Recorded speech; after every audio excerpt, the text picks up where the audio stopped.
एक बार की बात है। एक गांव में रमेश और मोहन नाम के दो भाई रहते थे।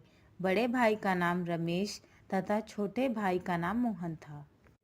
रमेश की शादी हो चुकी थी। उसकी पत्नी का नाम हेमा था। हेमा बहुत ही कुटिल स्वभाव की थी।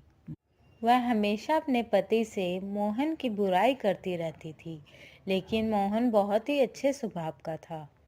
वह हमेशा ज़रूरतमंद लोगों की मदद करता था। वह जंगल में रहने वाले एक साधु को रोज़ फल व सब्जियां देने जाता था। एक बार की बात है, गांव में कई महीने तक बारिश न होने के कारण खेतों में सूखा पड़ जाता है, जिसके कारण खेतों में कोई फसल नहीं हो पाती है। फसल न होने के कारण उनके घर में अनाज की तंगी हो जाती है। एक दिन रमेश की पत्नी रमेश से कहती है, हमारे पास अब अधिक अनाज नहीं बचा है, जो था वो खत्म हो चुका है। इतना ही अनाज बचा हुआ है। इतने अनाज में हम तीनों का गुजारा कैसे होगा? दूसरी फसल तैयार होने में अभी कई महीने लग जाएंगे। क्यों ना हम मोहन को अलग कर दें, जिससे हमारा गुजारा आराम से हो जाएगा। फिर रमेश हेमा से कहता है, तुम सही कह रही हो। हमें मोहन को अलग कर देना चाहिए ताकि हम अपना गुजारा कर सकें। फिर वह मोहन को आवाज़ देता है।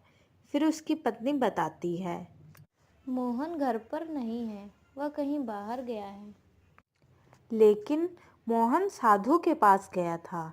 जब मोहन घर वापस लौटता है, तब घर पहुंचकर रमेश की पत्नी से कुछ खाने को मांगता है। तब उसकी पत्नी कहती है, आज कुछ खाने को नहीं है। जो अनाज था वो खत्म हो चुका है। अब मैं खाना कहाँ से लाऊं? तब तक वहां रमेश आ जाता है।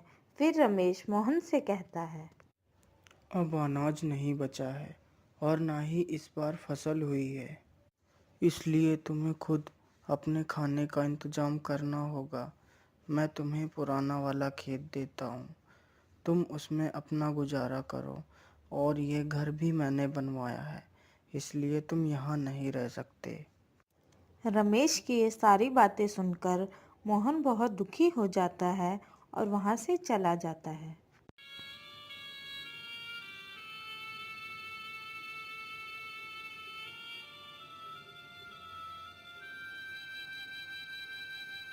और साधु के पास पहुंचता है। फिर उसे सारी बात बताता है। आज के बाद मैं आपके लिए कुछ नहीं ला पाऊँगा, क्योंकि मेरे पास खुद कुछ खाने को नहीं है और मुझे बहुत तेज़ भूख भी लगी है। मोहन की यह बात सुनकर साधु बोलता है, बेटा, तुम चिंता मत करो, मैं तुम्हारे लिए कुछ खाने को लाता हूँ।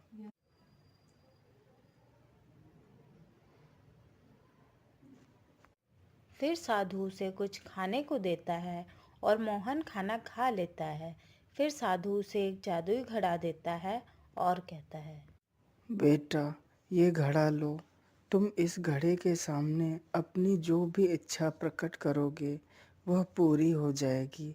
लेकिन याद रखना, अगर इस घड़े के सामने अन्य व्यक्ति ने अपनी इच्छा प्रकट की तो उसकी मृत्यु हो जाएगी।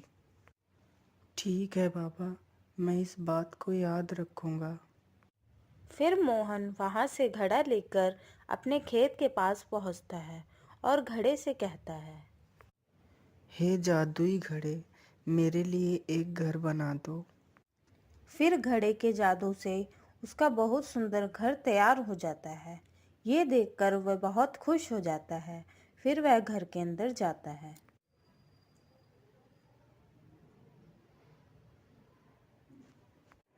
फिर रात को मोहन घड़े से कहता है, हे जादुई घड़े, मुझे बहुत तेज भूख लगी है, मुझे कुछ खाने को दे दो।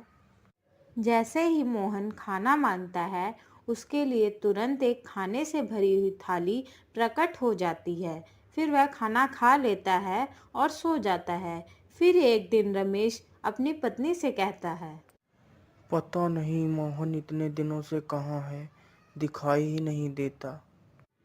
फिर उसकी पत्नी कहती है, हमें क्या मतलब है, कहीं भी रहे।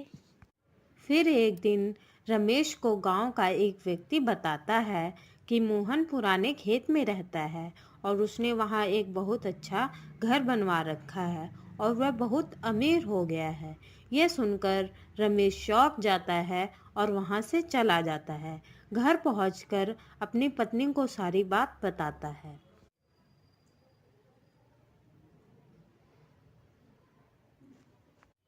फिर रमेश की पत्नी उसे कहती है, ये कैसे हो सकता है, इतनी जल्दी वो अमीर कैसे हो सकता है। अभी कुछ दिन पहले हमने उसे अलग किया था। फिर रमेश कहता है, हमें जाकर पता लगाना होगा कि वह इतना अमीर कैसे हो गया।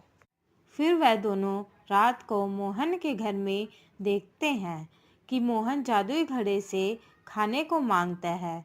फिर घड़े से खाने की थाली आ जाती है। यह देखकर रमेश सोचता है। अच्छा, तो ये इस घड़े से अमीर हुआ है। फिर मोहन खाना खाकर सो जाता है।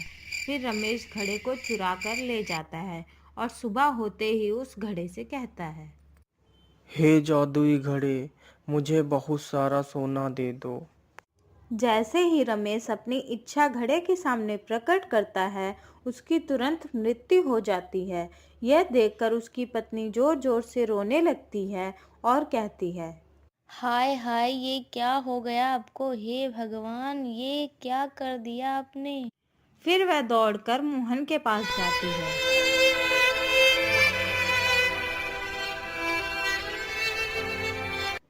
मोहन, ओ मोहन, सुनो।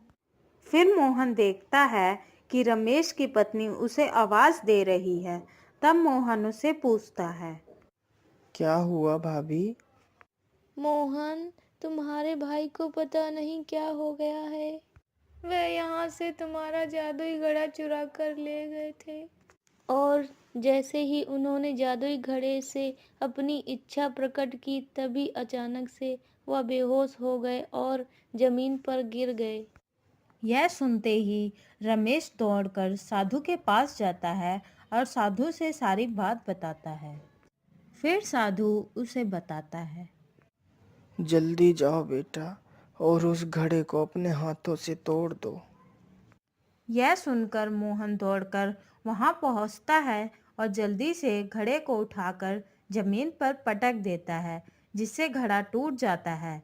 घड़े के टूटते ही रमेश जीवित हो जाता है और वह मोहन से कहता है, मोहन, मैंने तुम्हें घर से बेघर कर दिया, लेकिन फिर भी तुमने मेरी जान बचाई।